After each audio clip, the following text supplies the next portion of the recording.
ನಮಸ್ಕಾರ ಬಂಧುಗಳೇ. ನನಗೆ ಇವತ್ತಿನ ವಿಶೇಷತೆ ಬಗ್ಗೆ ಒಂದೆರಡು ಮಾತಾಡಬೇಕು ಅಂತ ಅನ್ನಿಸ್ತು. ಅದಕ್ಕೆ ನಾನು ಈ ವಿಡಿಯೋನ ಮಾಡ್ತಾ ಇದ್ದೀನಿ. ಬಹುಮುಖ್ಯವಾಗಿ ಇವತ್ತು ತಾಯಂದಿರ ದಿನದ ಎಲ್ಲ ನನ್ನ ತಾಯಂದಿರಿಗೂ ಶುಭಾಶಯಗಳನ್ನು ಹೇಳ್ತಾ, ಹ್ಯಾಪಿ ಮದರ್ಸ್ ಡೇ ಅಂತ ಹೇಳ್ತಾ ಇವತ್ತಿನ ಎರಡು ಮಾತನ್ನು ಶುರು ಮಾಡ್ತಾ ಇದ್ದೀನಿ. ಏನಪ್ಪ ಅಂತ ಹೇಳಿದರೆ, ಈ ಒಂದು ಮದರ್ಸ್ ಡೇ, ಫಾದರ್ಸ್ ಡೇ ಅನ್ನೋದು ಇವತ್ತಿಗೆ ಏನಾಗಿದೆ ಅಂತ ಹೇಳಿದರೆ ಕೇವಲ ಒಂದು ಸೋಷಿಯಲ್ ಮೀಡಿಯಾಗಷ್ಟೇ ಸೀಮಿತ ಆಗಿದೆ. ಎಲ್ಲರೂ ತಮ್ಮ ಸೋಷಿಯಲ್ ಮೀಡಿಯಾ ಖಾತೆಗಳಲ್ಲಿ ಎಲ್ಲರೂ ಹಾಕೊಂಡಿರ್ತಾರೆ, happy mother's day, I love you ಅಮ್ಮ, ಐ ಲವ್ ಯು ಅಪ್ಪ. ಎಲ್ಲೋ ಇರ್ತಾರೆ. ತಾಯಿ ತಂದೆ ಒಂದು ಫೋನ್ ಕಾಲ್ಗೂ ಕೂಡ ಮಕ್ಕಳು ರೆಸ್ಪಾನ್ಸ್ ಮಾಡ್ತಾ ಇರಲ್ಲ.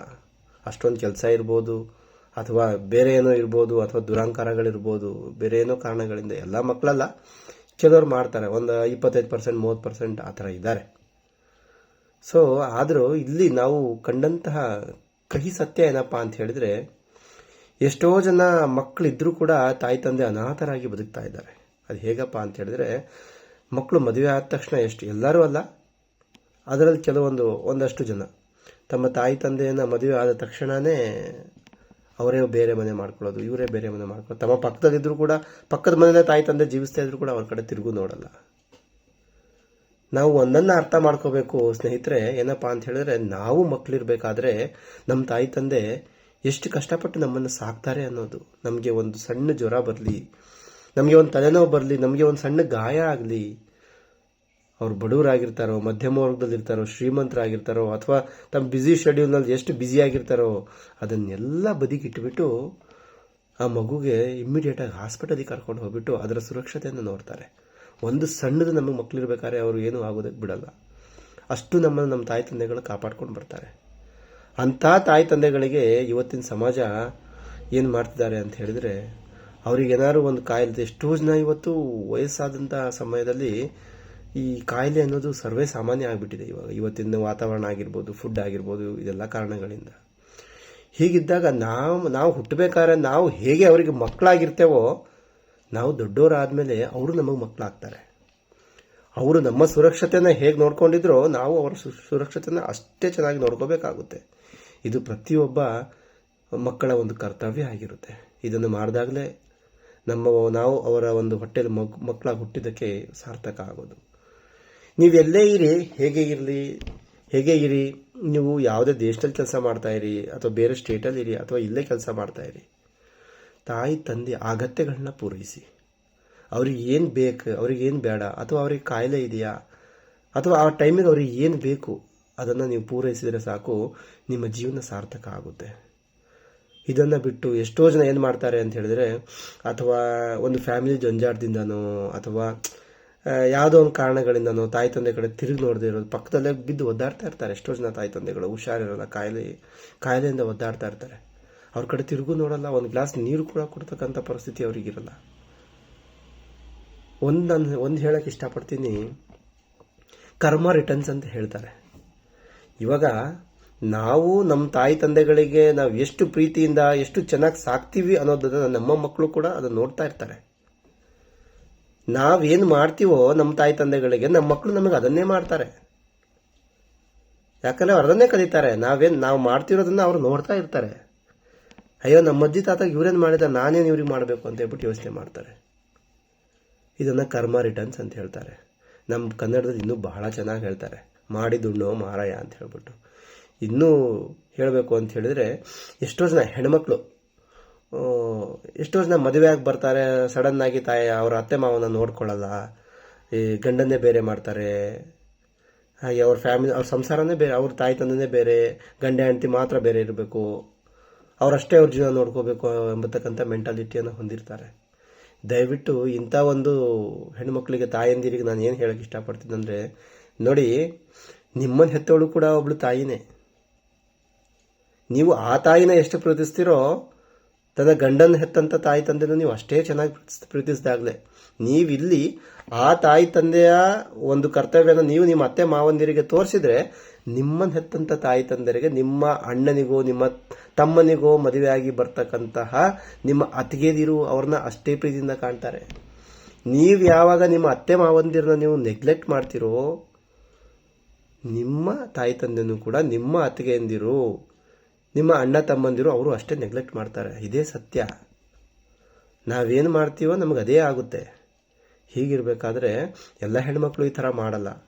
ಕೆಲವರೆಲ್ಲ ಬುದ್ಧಿವಂತರಿದ್ದಾರೆ, ಅಯ್ಯೋ ನಮ್ಮ ತಾಯಿ ತಂದೆ ಥರ ಅವರು ನೋಡ್ಕೋಬೇಕು, ಅವು ನಮಗೆ ತಾಯಿ ತಂದೆ ಬೇರೆ ಅಲ್ಲ, ಅತ್ತೆ ಮಾವ ಬೇರೆ ಅಲ್ಲ ಎಂಬತಕ್ಕಂಥ ಗುಣಗಳನ್ನ ಹೊಂದಿರೋರು ಭಾಳ ಜನ ಹೆಣ್ಮಕ್ಳಿದ್ದಾರೆ, ಇಲ್ಲ ಅಂತ ನಾನು ಹೇಳಲ್ಲ.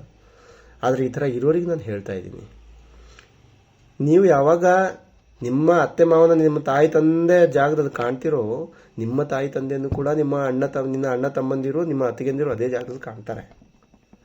ಅದಕ್ಕೆ ನಮ್ಮ ಸಿ ಅಶ್ವಥರು ಒಂದು ಕಡೆ ಹೇಳ್ತಾರೆ, ಸ್ವರ್ಗ ನರಕ ಅನ್ನೋದು ಮೇಲೆಲ್ಲೂ ಇಲ್ಲಪ್ಪ, ಭೂಮಿ ಮೇಲೆ ಇದೆ, ನಾವಿಲ್ಲೇ ಅನುಭವಿಸ್ಬೇಕು, ನಾವು ಮಾಡೋ ಕೆಲಸದ ಮೇಲೆ ನಮ್ಮ ಸ್ವರ್ಗ ನರಕ ಎರಡೂ ಇದೆ ಅಂತ ಹೇಳ್ಬಿಟ್ಟು.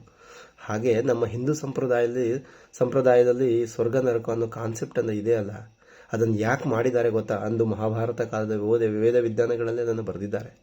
ಯಾಕೆ ಮಾಡಿದ್ದಾರೆ ಅಂತ ಹೇಳಿದ್ರೆ, ಇಂದಿನ ಪೀಳಿಗೆ ಅಥವಾ ಮುಂದಿನ ಪೀಳಿಗೆ ಏನಿದೆ ಅದು ಒಳ್ಳೆ ದಾರಿನಲ್ಲಿ ನಡೀಲಿ, ಒಳ್ಳೆ ಕೆಲಸಗಳನ್ನ ಮಾಡಲಿ, ಎಲ್ಲರನ್ನ ಪ್ರೀತಿಸಲಿ, ಸಹಬಾಳ್ವೆಯಿಂದ ಬಾಳ್ಲಿ ಅನ್ನೋ ಕಾರಣಕ್ಕೆ ಅದು ಸ್ವರ್ಗ ನರಕ ಎಂಬತಕ್ಕಂಥ ಕಾನ್ಸೆಪ್ಟನ್ನು ಮಾಡಿದ್ದಾರೆ.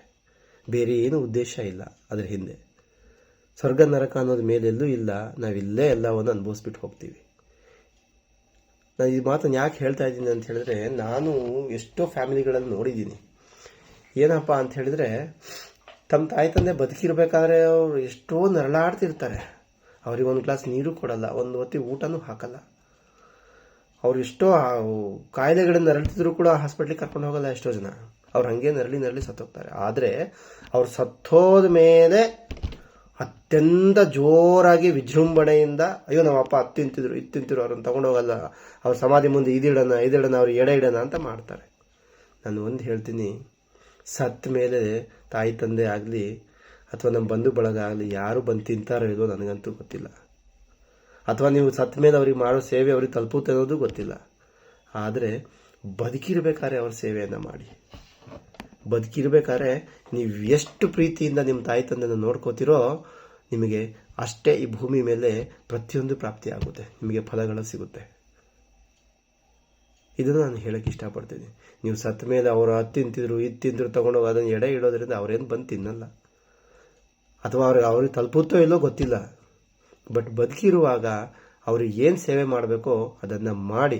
ಯಾವುದೇ ತಾಯಿ ತಂದೆನೂ ಸಹ, ನಾವು ಇವಾಗ ವೃದ್ಧಾಶ್ರಮಗಳಿಗೆಲ್ಲ ಹೋದರೆ, ನಾನು ಕೆಲವು ಕಡೆ ವೃದ್ಧಾಶ್ರಮಗಳಿಗೆ ಹೋದಾಗ ಇದನ್ನು ಕೇಳಿದ್ದೀನಿ.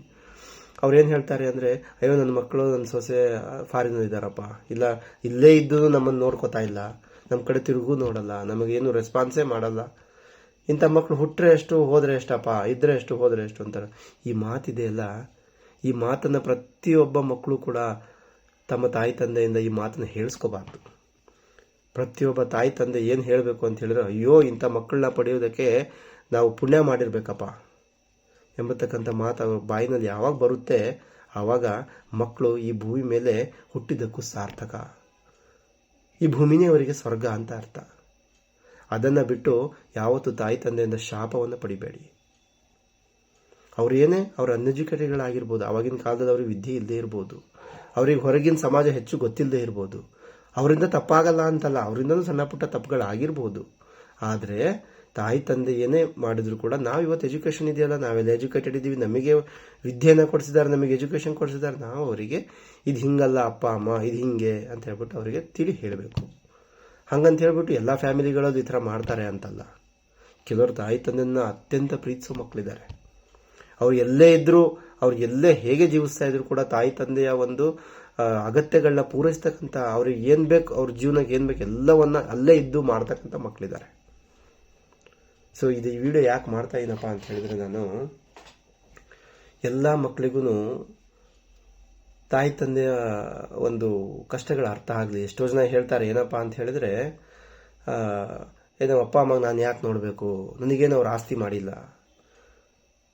ಒಂದು ಅರ್ಥ ಮಾಡ್ಕೋಬೇಕು ನಾವು, ಅವ್ರ ಆಸ್ತಿ ಮಾಡದೇ ಇರೋದಕ್ಕೆ ಸಾವಿರ ಕಾರಣ ಇರ್ಬೋದು. ಯಾಕಂದರೆ ನಮ್ಮ ವಿದ್ಯೆ, ನಮ್ಮ ಬೆಳವಣಿಗೆ ಅಥವಾ ನಮ್ಮ ಒಂದು ಸಾಕೋದೇ ಅವ್ರಿಗೆ ದೊಡ್ಡ ಒಂದು ಕಷ್ಟ ಆಗಿರ್ಬೋದು. ಎಲ್ಲದಕ್ಕಿಂತ ಮುಖ್ಯ ಏನು ಗೊತ್ತಾ, ಅವ್ರು ನಮಗೆ ಆಸ್ತಿ ಮಾಡಿದಾರೋ ಇಲ್ಲ ಅನ್ನೋದಲ್ಲ, ನಮಗೆ ಈ ಭೂಮಿ ಮೇಲೆ ಜನ್ಮ ಕೊಟ್ಟಿದ್ದಾರಲ್ಲ, ಆ ಋಣ ನಾವೆಂದಿಗೂ ತೀರ್ಸೋಕ್ಕಾಗಲ್ಲ. ತಾಯಿ ನಮಗೆ ಹೆತ್ತು 9 ತಿಂಗಳುಗಳ ಕಾಲ ಹೊತ್ತು ನಮಗೂ ಹಾಲು ಕುಡಿಸ್ತಾಳಲ್ಲ, ಆ ಹಾಲಿನ ಋಣ ನಾವೆಂದೂ ತೀರ್ಸೋಕ್ಕಾಗಲ್ಲ. ಹಾಗಾಗಿ ಅಟ್ಲೀಸ್ಟ್ ನಾವು ನಮ್ಮ ತಾಯಿ ತಂದೆ ಬದುಕಿರುವಾಗ ಅವರಿಗೆ ಎಲ್ಲ ರೀತಿಯಲ್ಲೂ ನಾವು ಏನು ಬೇಕು ಅವರ ಒಂದು ಯೋಗಕ್ಷೇಮಗಳನ್ನ ನೋಡ್ಕೋಬೇಕು. ಆವಾಗ ನಾವು ಮಕ್ಕಳಾಗಿದ್ದಕ್ಕೆ ಸಾರ್ಥಕ ಆಗೋದು.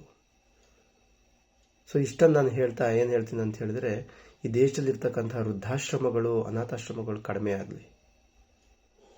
ಪ್ರತಿಯೊಬ್ಬ ಮಕ್ಕಳು ಕೂಡ ಕೇವಲ ಮದರ್ಸ್ ಡೇಗೆ, ಫಾದರ್ಸ್ ಡೇಗೆ ಹಾಕ್ಕೊಂಡ್ಬಿಟ್ಟು ಸ್ಟೇಟಸ್ಗಳು ಹಾಕ್ಕೊಂಡು, ಸೋಷಿಯಲ್ ಮೀಡಿಯಾದಾಗ ಹಾಕ್ಕೊಂಡು ಬರೀ ಸೋಷಿಯಲ್ ಮೀಡಿಯಾಗೆ ಸೀಮಿತವಾಗೋದು ಬೇಡ. ತಮ್ಮ ಹೃದಯದಲ್ಲಿಟ್ಟು ತಮ್ಮ ತಾಯಿ ತಂದೆನ ನಿಜವಾದ ರೀತಿಯಿಂದ ಪ್ರೀತಿಸಲಿ. ಎಷ್ಟೋ ಜನ ತಾಯಿ ತಂದೆನ ಕಳ್ಕೊಂಡಿರ್ತಾರೆ. ಅವರಿಗೆ ತಾಯಿ ತಂದೆ ಬೆಲೆ ಹೋದ್ಮೇಲೆ ಗೊತ್ತಾಗಿರುತ್ತೆ. ಬದುಕಿರೋ ತನಕ ಗೊತ್ತಾಗಿರಲ್ಲ. ಒಂದ್ಸರಿ ನಾವು ಕಳ್ಕೊಂಡಿರೋದು ಮತ್ತೆ ಯಾವತ್ತೂ ಸಿಗಲ್ಲ. ಇರುವಾಗಲೇ ಅದನ್ನು ಸರಿಪಡಿಸ್ಕೋಬೇಕು. ಹೀಗಿದ್ದಾಗ ನಮ್ಮ ತಾಯಿ ತಂದೆ ಅವ್ರು ಬದುಕಿರುವಾಗಲೇ ಅವ್ರಿಗೆ ಏನೇನು ನಮ್ಮ ಮಕ್ಕಳಾಗಿ ಹುಟ್ಟಿದ್ದಕ್ಕೆ ನಾವು ಅವ್ರಿಗೆ ಏನೇನು ಮಾಡಬೇಕು ಅದನ್ನು ಮಾಡೋಣ. ಅವರ ಒಂದು ಆರೋಗ್ಯದಲ್ಲಿ ಅಥವಾ ಅವರ ಒಂದು ಯೋಗಕ್ಷೇಮಗಳಲ್ಲಿ ನಾವು ಭಾಗಿಯಾಗಬೇಕು.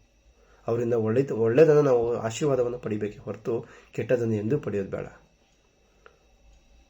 ಸೊ ಈ ಥರ ನಾವು ನಮ್ಮ ತಾಯಿ ತಂದೆ ಗೌರವಿಸಲಾಗಲಿ, ಗುರುಗಳನ್ನು ಗೌರವಿಸುವುದರಿಂದ ಈ ದೇಶದ ವೃದ್ಧಾಶ್ರಮಗಳು, ಅನಾಥಾಶ್ರಮಗಳು ಮುಕ್ತ ದೇಶವಾಗಿ ಆಗಲಿ ಅನ್ನೋದೇ ನನ್ನ ಉದ್ದೇಶ. ಇಷ್ಟನ್ನು ಹೇಳ್ತಾ ಮತ್ತೊಮ್ಮೆ ಎಲ್ಲ ತಾಯಂದಿರಿಗೂ ವಿಶ್ವ ತಾಯಂದಿರ ದಿನದ ಶುಭಾಶಯಗಳನ್ನು ಹೇಳ್ತಾ ಹ್ಯಾಪಿ ಮದರ್ಸ್ ಡೇ ಅಂತ ಹೇಳ್ತಾ ನನ್ನ ಈ ಒಂದು ಚಿಕ್ಕ ವಿಡಿಯೋವನ್ನು ಮುಗಿಸ್ತಾ ಇದ್ದೀನಿ. Thank you.